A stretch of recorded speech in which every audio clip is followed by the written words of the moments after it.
guys এই জায়গাটাৰ নাম বলে লাংচেটক বৰবাং লাংচেটক ওয়েস্ট গাৰ্বিলং পৰে ন কি লাংচেটক মানে মিনিংটো কি কৈছিলা লাং মানে আমাৰ পানী লাং মানে পানী চেটক মানে জৈন মানে দুটা জুৰি লগ খাই ৱাটাৰফলটো লগতে মানে জনগোষ্ঠী মানে বিভিন্ন জাতি অসমীয়া কাৰ্বি তিৱা নেপালী আগতে ইয়াতে প্লেনিং কৰি মানে ইয়াতে 100 বছৰ আগত যেতিয়া ৰাস্তাও নাছিল আইতাসকলে কৈছিলে আৰু মানে চবেই মিলি মানে প্লেনিং কৰে আৰু ওকে গোটেই জনজাতিবিলাক আহি পেলাই মানে তো ইয়াতে মিলি মানে প্লেনিংবোৰ কৰিছিলে মানে ন ইয়াতে গোপীনাথ বৰদলৈ আৰু সত্ৰ সিং তেৰণ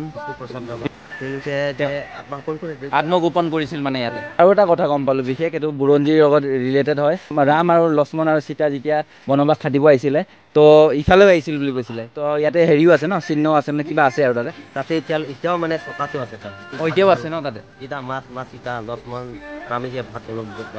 ভাত বনাইছিলে খুৰুং আছিল তাত আছিলে মানে আৰু তাতে মানে প্ৰমাণ আছে মানে এটা পাহাৰ আছে মাছ এটা পাহাৰ বুলি কয় মানে তাৰ পৰা ক'ব যে সীতা লংজন ইয়াৰ পৰা 3 কিলোমিটাৰ ট্ৰেকিং কৰিব লাগে তাতে এতিয়া হাপো মানে পাথৰ হৈছে মাথাও আছে তাতে মানে তাতে মানুহ সোমাব পাৰে তো আমি গাইছ আমি কেইদিনমানৰ পাছত আকৌ আহিম চাগে এতিয়াতো আন্ধাৰ হৈ গ'ল তো আমি কথাটো গম পালোঁ যিহেতু নেক্সটবাৰ আমি যাম আৰু সেই ঠাইটো এক্সপ্ল'ৰ কৰিম যিহেতু আনএক্সপ্ল'ৰ হৈ আছে